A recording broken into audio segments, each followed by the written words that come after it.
Hello everyone, welcome back to Shwet classes. आज हम पढ़ेंगे बिजनेस स्टडी में चैप्टर नंबर 1 मैनेजमेंट। उसके हम केस स्टडीज देखेंगे। इससे पहले मैं पूरा चैप्टर नंबर 1 मैनेजमेंट समझा चुकी हूँ और इसके लिंक मैंने डिस्क्रिप्शन बॉक्स में दे रखे हैं। आप उसको प्लीज़ ज़रूर देखिएगा। जैसे आप उसको देखेंगे उसके बाद ही आपको केस स्टडीज समझ आएगी। यूजुअली स्टूडेंट्स को बहुत प्रॉब्लम होती है, पूछते हैं मैम ये कौन सा केस स्टडी का क्वेश्चन है, समझ नहीं आ रहा, कैसे लिखना है, कैसे क्या करना है। तो आपके सारे डाउट्स क्लियर हो जाएंगे कि कैसे पूछते हैं और हमको कैसे लिखना है। So now let's start. Question number 1। Arjun Sharma was working in x limited. Arjun Sharma x limited में काम करता था, एक मैन्युफैक्चरिंग एयर प्योरीफायर कंपनी है। ही फाउंड दैट, उसने देखा कि प्रॉफिट धीरे धीरे कम होने लगे फ्रॉम लास्ट 6 मंथ। प्रॉफिट का सारा इम्प्लीकेशन उसकी सर्वाइवल पे आ गया था। मतलब फॉर्म को सर्वाइवल करने के लिए प्रॉफिट चाहिए, प्रॉफिट हो नहीं रहा था। तो उसने एनालाइज करा बिजनेस एनवायरनमेंट को, रीजन फाइंड आउट करा कि क्यों डिक्लाइन हो रहा है। तो सबसे पहले हमको बताना है कि अर्जुन शर्मा कौन से लेवल का है और उसके 3 अदर फंक्शंस क्या है जो अर्जुन शर्मा को परफॉर्म हो रहे हैं। तो सबसे पहले अर्जुन शर्मा कौन सा लेवल का था? Top management level. कैसे पता चला? क्योंकि कंपनी की प्रॉफिट उसने देखा कम हो रहे हैं, स्ट्रेटेजीज बनाना, वो सब किसका काम होता है? टॉप लेवल का होता है। तो इसलिए टॉप लेवल का। 3 functions being performed by him at the levels। 3 function कौन से हैं? He responsible for formulating the overall organization goals and strategy। वो रिस्पॉन्सिबल है जो भी उसने गोल्स बनाए हैं, स्ट्रेटेजीज बनाई है। वो रिस्पॉन्सिबल है for all the business activities. जो भी बिजनेस एक्टिविटी हो रही है, इसका इम्पैक्ट हो रहा है सोसाइटी पर, कौन रिस्पॉन्सिबल है? वही रिस्पॉन्सिबल है।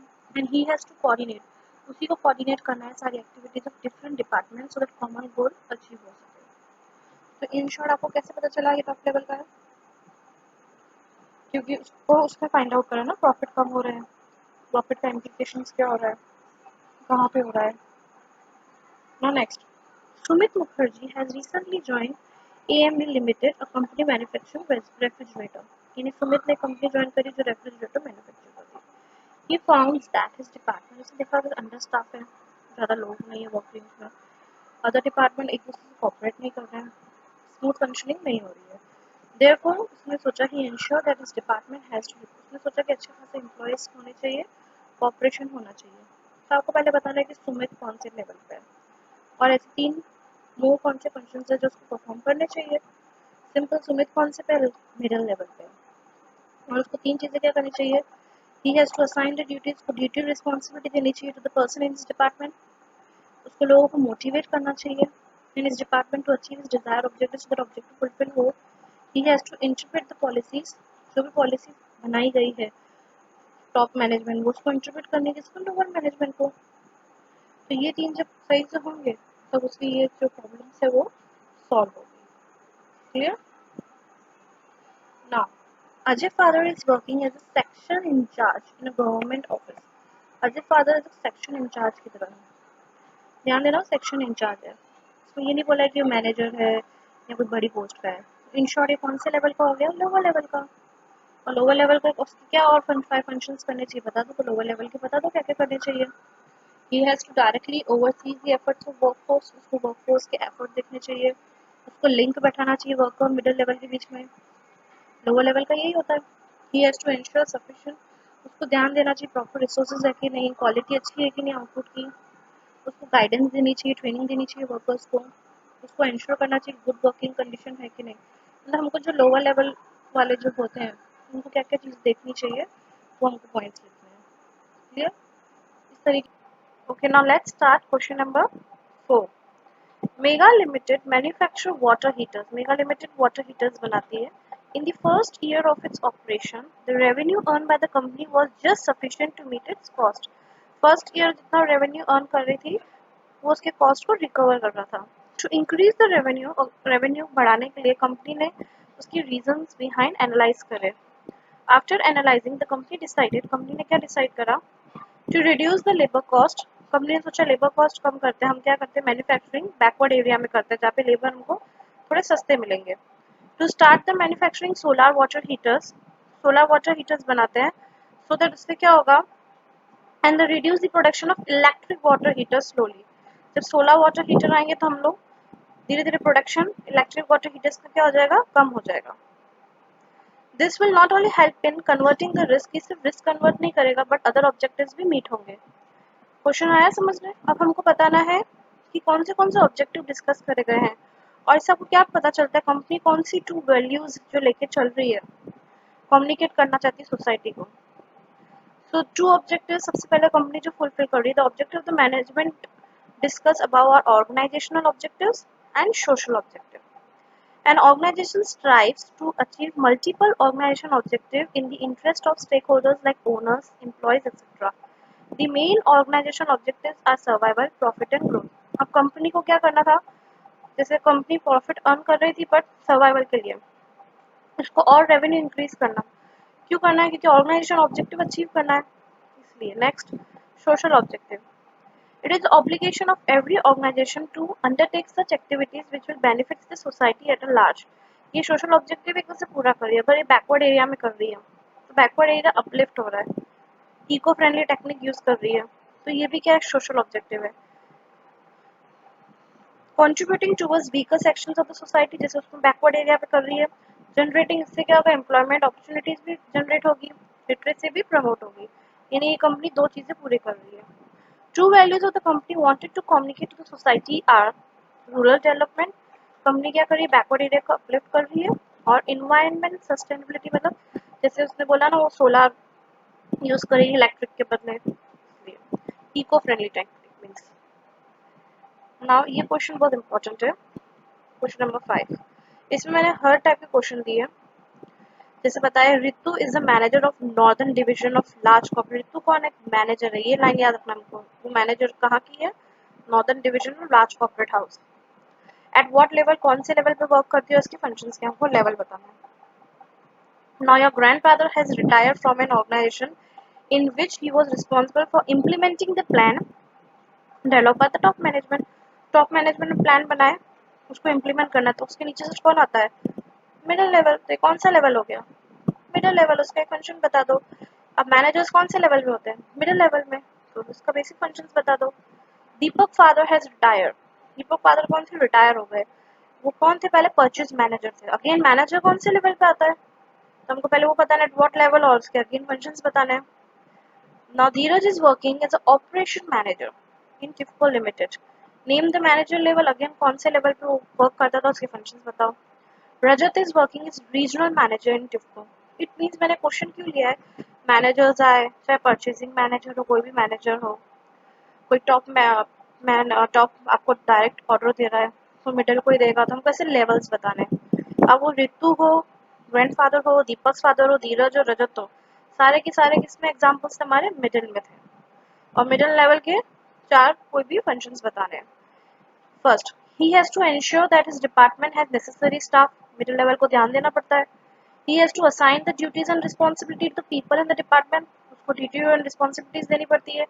He has to motivate the people in the department, उसको मोटिवेट करना पड़ता है लोगों को to achieve the desired objectives. He has to cooperate with other departments, उसको cooperate भी करना पड़ता है, टॉप के साथ cooperate करना, लोअर के साथ cooperate करना, so that functions अच्छे से smooth हो। Okay, clear? Now question number 6. Mr. Nitin Singhania's father, Nitin Singhania के पापा good business है, has a good business of iron steel. He wants to go to USA for his MBA. अब उसको क्या करना है, MBA में जाना है नितिन को, but his father thinks that he should join the business. उसके पापा को लगता है उसको बिजनेस ज्वाइन करना चाहिए। On what basis of emerging trends do you think that Mr. Singhania should send his son to the USA? क्या उसको USA भेजना चाहिए, तीन reasons बताओ, आपको क्या लगता है? Yes, obviously according to me, Mr. Singhania should send his son to the USA for MBA because management is being recognized as a profession. Management को एज अ प्रोफेशन भी बोला गया है टू द ग्रेट एक्सटेंट। क्यों बोला गया management as a profession, के आपको बताने हैं well defined body of knowledge, ethical code of conduct जो हमने पढ़े हैं, सर्विस मोटिव, ये सब हम मैनेजमेंट एज अ प्रोफेशन में पढ़ चुके हैं। जो आपको प्रीवियस मेरे एक वीडियो है जैसे management as a science art और प्रोफेशन समझाया, उसमें यही पॉइंट्स मैंने समझाए गए, तो आप ये रीड कर सकते हो और देख भी सकते हैं। Let's start question number 7. Real Alliance Limited is well-known cement company in India.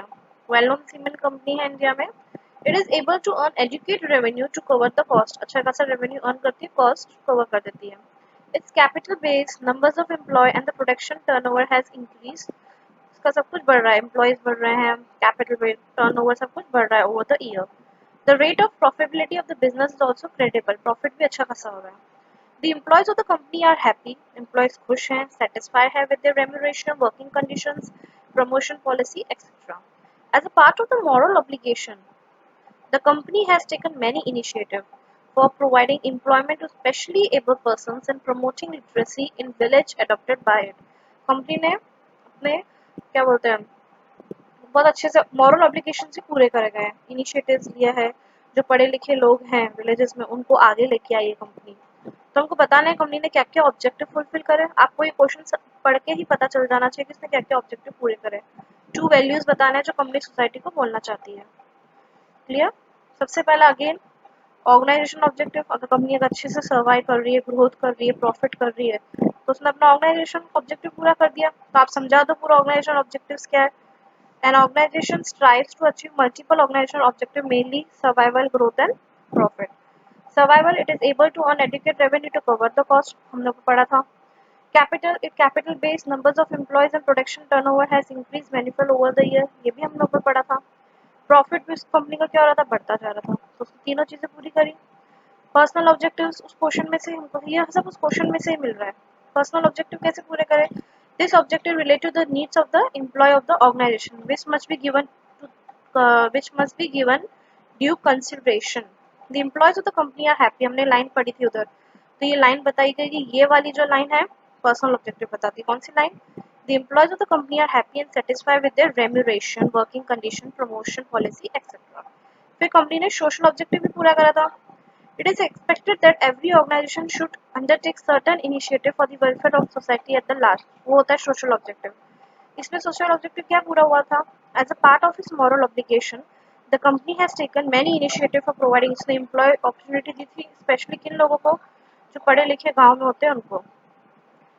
True values हमको क्या पता चलती है, सोशल भी देखा कंपनी में और रिस्पेक्ट फॉर एम्प्लॉयज भी देखा. देखा हमने सोशल वेलफेयर भी पूरा हुआ और एम्प्लॉयज की रिस्पेक्ट भी हुई. तो ये टू वैल्यूज कंपनी दे रही है, रिलायंस अलायंस लिमिटेड कंपनी देना चाहती है सोसाइटी को. क्लियर. ना क्वेश्चन नंबर 8. क्वेश्चन अगर अच्छे से समझना आया आप आराम से लिख सकते हो, और क्वेश्चन नहीं समझना आया तो फिर हम आंसर गलत लिख देते हैं. Isha works as the cost and risk management head of the company in power sector. Isha की पोजीशन क्या है, वो कॉस्ट और रिस्क मैनेजमेंट को मैनेज करती है.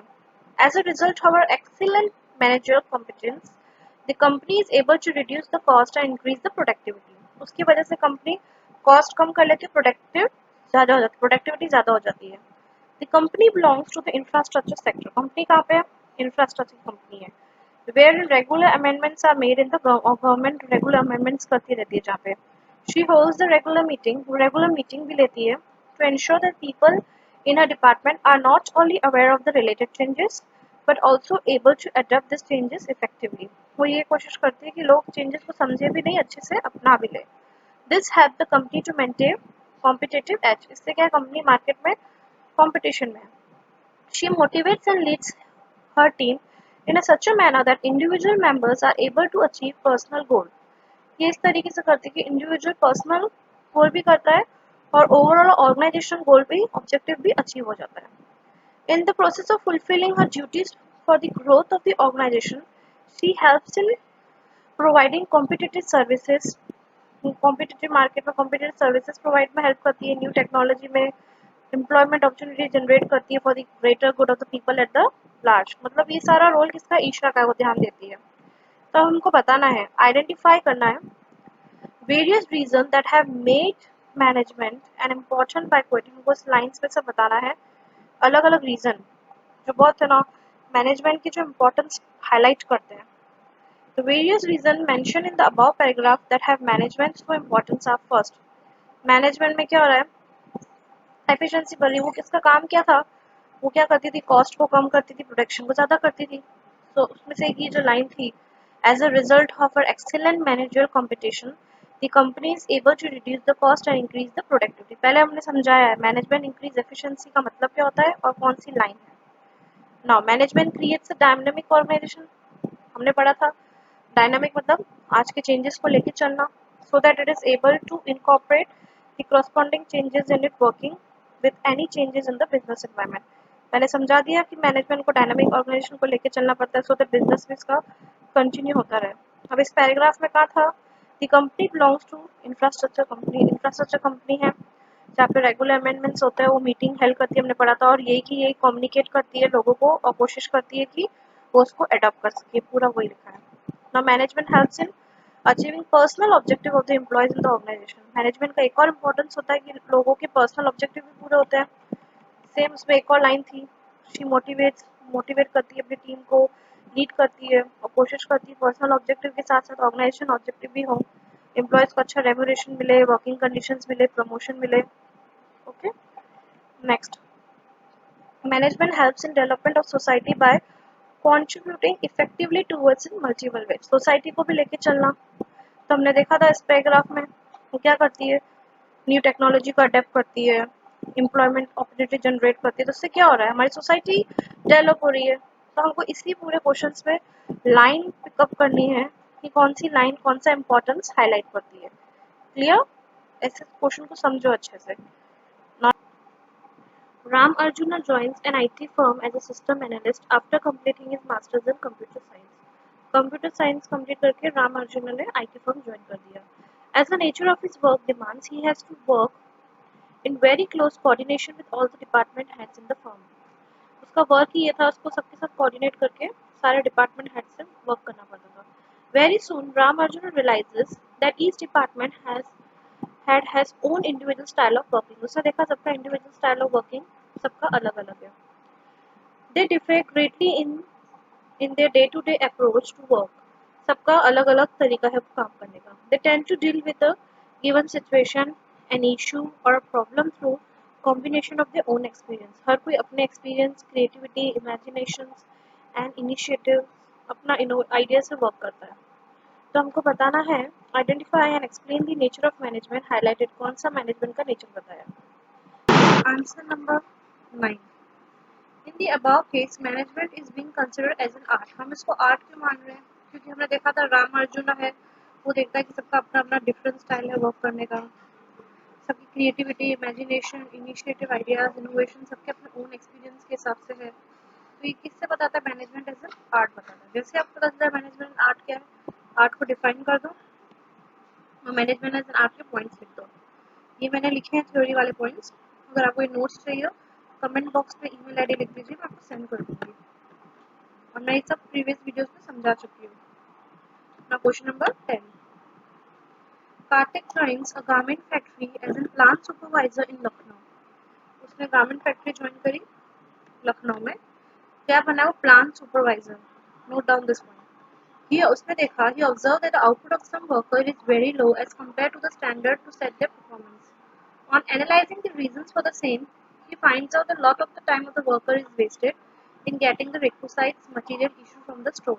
उसे देखा कि उनका बहुत टाइम वेस्ट हो रहा है स्टोर से मटेरियल लाने में. तो उसने पता करा. Where on asking the store keeper ने कंप्लेन करी कि कोई हार्मोनी नहीं, कॉपरेशन नहीं है प्रोडक्शन डिपार्टमेंट लोग किसी का भी. वो लोग एंड मूवमेंट पे आके बोलते हैं. Every day worker approach him at the last minute to procure different kinds of threads, laces, mirror etcetera. If it's not available in the store, then he has to place an order with the purchase officer. As a result, बहुत सारा time worker का waste हो जाता है. तो इसलिए इसने क्या करा, so in order to integrate the various production activity, henceforth Karthik ensures that the storekeeper is informed all 3 days advance. तो कोशिश करी स्टोर कीपर को 3 दिन पहले पता लगे क्या मटेरियल चाहिए. उसने ये स्ट्रेटेजी ली. Consequently, the storekeeper is able to keep. इससे क्या हुआ, स्टोर कीपर मटेरियल रखने लग गया और वर्कर्स टाइम टू टाइम काम करने लग गए. इन्हीं कार्तिक ने इनिशिएटिव लिया था. तो हमको आइडेंटिफाई करना पड़ेगा क्वालिटी ऑफ मैनेजमेंट. कार्तिक ने कौन सी क्वालिटी ऑफ मैनेजमेंट को इंट्रोड्यूस करा था, उसने क्या करेक्टर मेजर लिया था, उसके 2 हाईलाइट्स करने पड़े. सिंपल, कार्तिक ने मेन कोऑर्डिनेशन बैठाया. कोऑर्डिनेशन कैसे बैठाया, स्टोर कीपर को पहले ही बता दिया कि क्या चीज़ होने. इससे क्या हो गया, वर्कर का टाइम वेस्ट नहीं, वो एडवांस में रखने लग गया स्टॉक. फिर आप इसके बाद कोऑर्डिनेशन की डेफिनेशन समझा दो और नेक्स्ट कोऑर्डिनेशन के to highlight importance of coordination समझा दो, that's it. Now question number 11, Delhi CM Arvind Kejriwal launch, उसने odd even rule of the cars रखा था सो दैट पॉल्यूशन कम हो। और इससे क्या होगा, ये क्यों रखा था कि एक दिन ऑड चलेगी तो इवन वाले घर पे रहेगी, इवन चलेगी एक दिन ऑड वाले घर पे रहेगी, इससे पॉल्यूशन कम होगा। तो हमको बताना इसका कौन सा ऑब्जेक्टिव सोचा, सोशल ऑब्जेक्टिव सोचा, और इसको समझा दो, simple. Now question number 12, the production manager assigned a target of producing 1000 TV sets in month of October among the group of 100 workers. They mutually decided to produce 100 TV sets. एक सबने सोचा कि 100 TV बनाएंगे। Among them, 3 of the worker of the group fell sick, उसमें 3 बीमार पड़ गए। The other worker refused to divide it, और दूसरे बोले हम काम नहीं लेंगे, हम अपना खुद का ही काम करेंगे। And concentrating only on production of their own individual target of production and the group target of 1000 TV set could not be, इससे क्या हो गया, टारगेट अचीव नहीं हुआ। क्वेश्चन देखे ही पता चल जाएगा आपको कि कौन सा इस मैनेजमेंट का कैरेक्टरिस्टिक वॉलेट हुआ है। इसमें ग्रुप एक्टिविटी वॉलेट हुई, जो हमने पढ़ा था मैनेजमेंट एक ग्रुप एक्टिविटी है। क्यों ग्रुप एक्टिविटी वॉलेट हुई, कोऑर्डिनेशन ही नहीं हुआ, जिससे बीमार हुए तो दूसरों को हम उनका काम नहीं लेंगे, वॉलेट हो गया, और उसको अच्छे से समझा। Now last question number 13. Amar Limited is engaged in production of electrical goods. Amar Limited electrical goods बना रहा है. The company profits and market shares are declining. The production department blames the marketing department for not meeting the sales target. Production department marketing department को blame करेगा, sales पूरा नहीं कर रहा है, और marketing department production department को blame करा कि आप production नहीं कर रहे हो, quality अच्छी नहीं दे रहे हो, customer को चाहिए, मतलब दोनों तो इसको blame करने लग गए। The finance department blames both. Finance department दोनों को blame करने लग गए कि आपकी वजह से इन्वेस्टमेंट नहीं हो रहा है, रिटर्न डिक्लाइन हो रहा है। तो कौन सी क्वालिटी इसमें लैक हो रही है, सब एक दूसरे को ब्लेम कर रहे हैं। दो फीचर्स बता रहे हैं। सबसे पहले quality of the management the company is lacking is coordination, किसी का कोई कोऑर्डिनेशन नहीं है, सब एक दूसरे को ब्लेम कर रहे हैं। दो कोऑर्डिनेशन के फीचर्स बता दो, और टू वैल्यूज बताओ which are ignore by the employees of, दो वैल्यूज जो आपस में उन लोगों में ना कॉपरेशन है, concern for the organisation objective भी नहीं है, ये दोनों लैक कर रहे हैं। ऑर्गेनाइजेशन के बारे में भी नहीं सोच रहे हैं, एक दूसरे को ब्लेम कर रहे हैं, कॉपरेट नहीं कर रहे हैं, तो ये दो चीजें लैक कर रहे हैं। क्लियर? आई होप आपको मेरा वीडियो अच्छा लगा हो। आपको कुछ भी डाउट्स हो कमेंट बॉक्स में कमेंट करके जरूर पूछिएगा, और आपको ऐसे और केस स्टडीज के क्वेश्चन चाहिए जरूर कमेंट बॉक्स में बताइएगा। Please like and subscribe my channel. Thank you.